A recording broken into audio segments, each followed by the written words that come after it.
ज्यादा लोकसभा सीटों वाले राज्य उत्तर प्रदेश की, जिसके बारे में कहा जाता है कि दिल्ली का रास्ता तो उत्तर प्रदेश से होकर ही तय होता है, क्योंकि यहां से आती हैं 80 लोकसभा सीटें। जी हां, इस बार बीजेपी 80 में से 80 सीटें जीतने का प्लान तैयार कर रही है।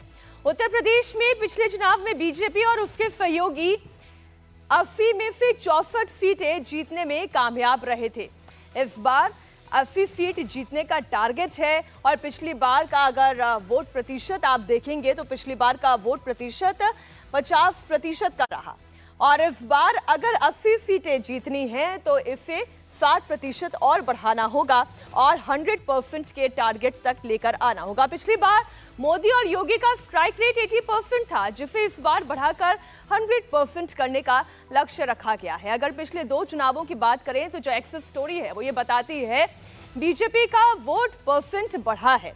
2014 में बीजेपी को 42.3% वोट मिले थे, जो कि 2019 में 50% तक आ गए। 62 सीटें मिली थी, 2014 में 71 सीटें थी, 2019 में ये थोड़ी कम हुई। लेकिन अगर 24 का टारगेट 80 सीट का है तो फिर इस टारगेट को अचीव करने के लिए वोट प्रतिशत को और बढ़ाना होगा।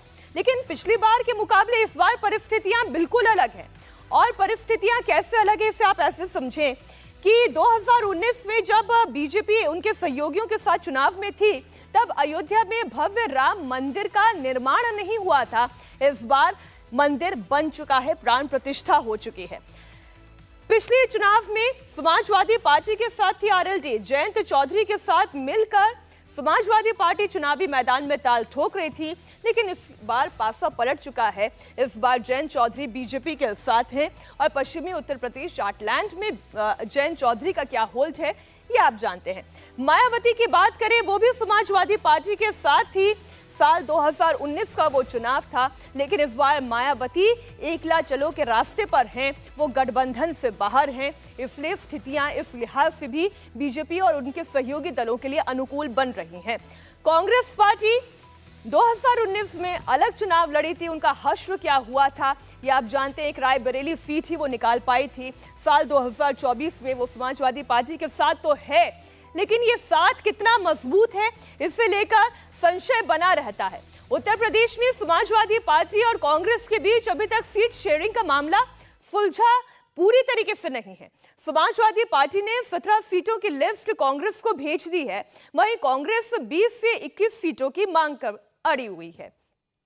वहीं समाजवादी पार्टी ने आज 17 सीट की लिस्ट कांग्रेस को भेजी और साथ ही में 11 उम्मीदवारों की लिस्ट भी जारी कर दी। इनमें से 3 सीटों पर कांग्रेस दावा कर रही है, लेकिन अखिलेश यादव ने कांग्रेस की इस मांग को भी ठुकरा दिया।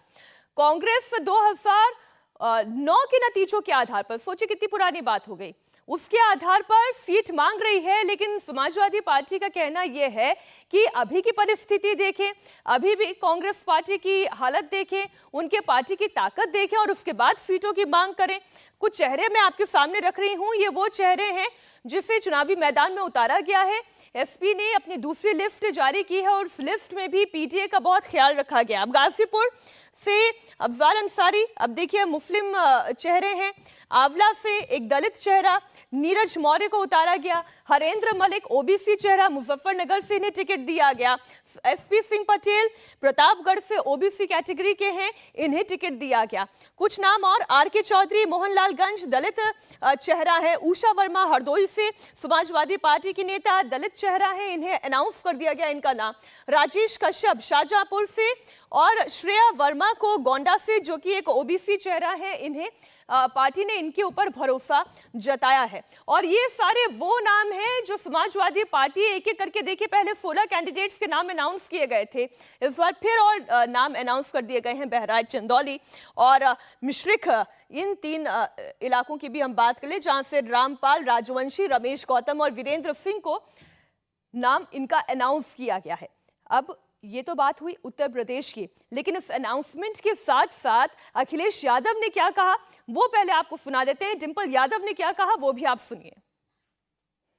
लगातार वरिष्ठ नेता बात कर रहे हैं और अगर गठबंधन होता है तो आप सबको क्या राहुल गांधी न्याय यात्रा में शामिल होने वाले राष्ट्रीय अध्यक्ष? मैं तो मैनपुरी में हूँ क्योंकि ये क्षेत्र मेरा है और मुझे नहीं पता कि क्या डिसीजन हो रहा है लखनऊ में।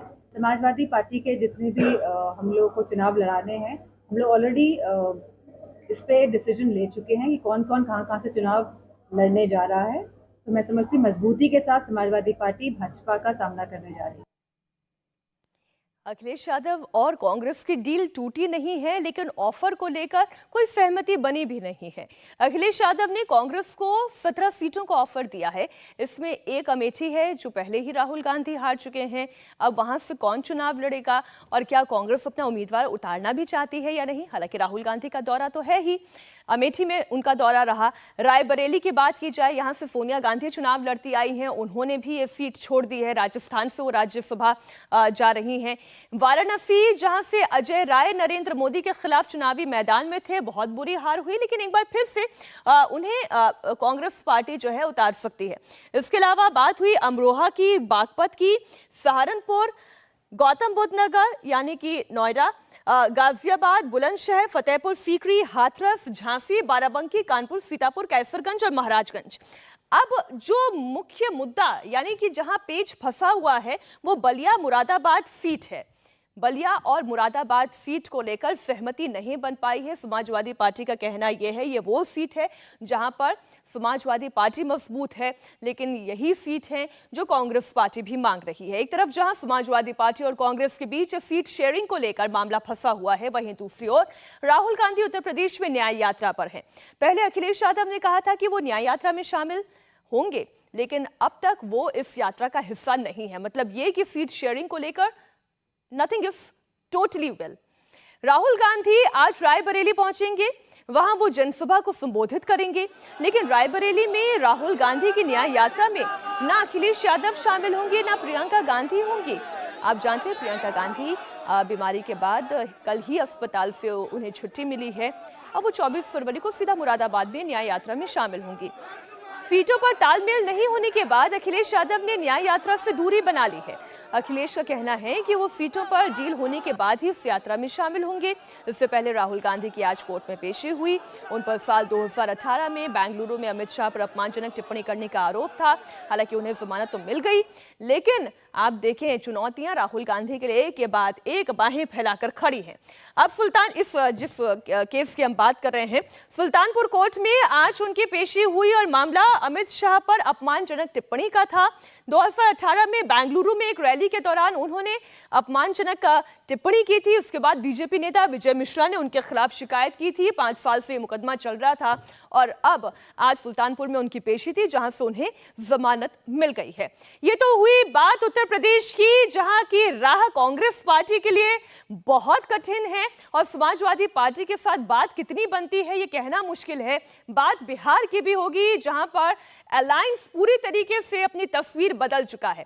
बिहार में एनडीए ने पिछले चुनाव में शानदार प्रदर्शन किया था। पार्टी की कोशिश ये होगी कि वो अपने पिछले प्रदर्शन को फिर से दोहराए। आइए यहां का गणित आपको समझाती हूं। बिहार की बात की जाए तो बिहार में एनडीए का स्ट्राइक रेट 97.5% था। एक्सिस रिसर्च ये बताती है कि एनडीए 39 सीटें, देखिए इसमें तो कोई ज्यादा गुणा भाग है नहीं, ये तो प्रत्यक्ष है। 39 सीटें जीती, 40 में से एक सीट जो है वो यूपीए ने जीती। किशनगंज की वो सीट जो बीजेपी और उनके सहयोगी हार गए थे, इसलिए अब ये जो 2.5% का जो केवल एक मार्जिन रह गया, ये कमी रह गई, इस कमी को अब पूरा करना है और यहाँ पर 40% जो है 40 सीट्स बीजेपी और उनके सहयोगों को निकाल कर लेकर आनी है। तो ये होगा कैसे वो आपको बता दें। नीतीश कुमार और बीजेपी की सरकार बन चुकी है। अब ये देखें एनडीए का परफॉर्मेंस साल दर साल कैसे यहाँ पर इंप्रूव होता गया, वो आपको दिखा रहे हैं। साल 2014 में 31 सीट, साल 2019 में 39 सीट और इसलिए 2024 में एक सीट और प्लस की बात कर रहे हैं। 14 में जहां 39% वोट शेयर था, 19 में ये बढ़कर 54% पर आया। अब इस टारगेट को अगर अचीव करना है तो इसके लिए 100% मेहनत होगी। जो पहले दूर दूर थे वो एक बार फिर से साथ आ चुके हैं। नीतीश कुमार ने 2014 में दूरी बना ली थी। आप जानते हैं कि उस वक्त भी खूब हंगामा हुआ था कि इतना मजबूत अलायंस, इतना पुराना अलायंस आखिर दूर कैसे हो सकता है, छिटक कैसे सकता है। लेकिन 2019 में एक बार फिर साथ आए, चुनाव लड़ा, अच्छी जीत हासिल हुई और अब एक बार फिर से एंड चुनाव से पहले फिर साथ खड़े हैं। तो क्या जनता का विश्वास इस अलायंस को मिलेगा और प्लान 40 अचीव कर पाएंगे? अब आप साथियों की अगर बात करें तो नीतीश कुमार, उपेंद्र कुशवाहा और एचएम के जीतन राम मांझी इस वक्त बीजेपी के सहयोगी है। एक और बीजेपी चुनाव की तैयारी में जुटी हुई है। तो वहीं बिहार में जो ऑपोजिशन है वो भी बड़ी मजबूती के साथ इस लड़ाई को लड़ रहा है। पूर्व डिप्टी सीएम तेजस्वी यादव की लोकसभा चुनाव के लिए हर दांव, हर पेच उस पर वो लगे हुए हैं, कोशिश कर रहे हैं। 2019 के चुनाव में पार्टी का भले ही खाता ना खुला हो, लेकिन इस बार के चुनाव से पहले उन्होंने माई मतलब माई मत समझिएगा, MY, मुस्लिम और यादव को छोड़कर बाप समीकरण वो लेकर आ गए हैं। अब बाप का मतलब क्या होता है? बहुजन, अगड़ा, आधी आबादी और पुअर यानी गरीब। माई को छोड़कर अब उन्होंने बाप को अपना लिया है, एक नया समीकरण साध रहे हैं। इससे पहले आरजेडी, और सिर्फ आरजेडी की ही बात क्यों करें, अगर हम समाजवादी पार्टी की पॉलिटिक्स भी देखें और उस पॉलिटिक्स में भी यही दिखाई देता है। मुस्लिम और यादव के समीकरण के साथ ये लोग चुनाव लड़ते आए हैं, लेकिन अब माई नहीं बाप की बात होगी। कुछ लोग कहते हैं, ध्यान से सुनना, कुछ लोग कहते हैं कि राजद जो है, लालटेन जो है, माई की पार्टी है, MY की पार्टी है। हम कहना चाहते हैं माई के साथ साथ बाप की भी पार्टी है। ये बाप की पार्टी कैसे है? B से बहुजन, A से अगड़ा, A से आधी आबादी और P से पुअर मतलब गरीब। तो ये सब A to Z वाले लोग हैं। सभी बहुजन आ गए, सभी अगड़ा लोग आ गए, आधी आबादी हमारी महिला आ गई और सभी पुअर हमारे गरीब आ गए। ये माई के साथ साथ बाप की भी पार्टी है। अब राजनीति में तो जनता ही माई बाप होती है, तो इस जनता का साथ तेजस्वी यादव को मिलता है या नहीं, और इनकी ये माई बाप वाली फिलॉसफी काम करती है या नहीं, ये बड़ा दिलचस्प रहेगा देखना।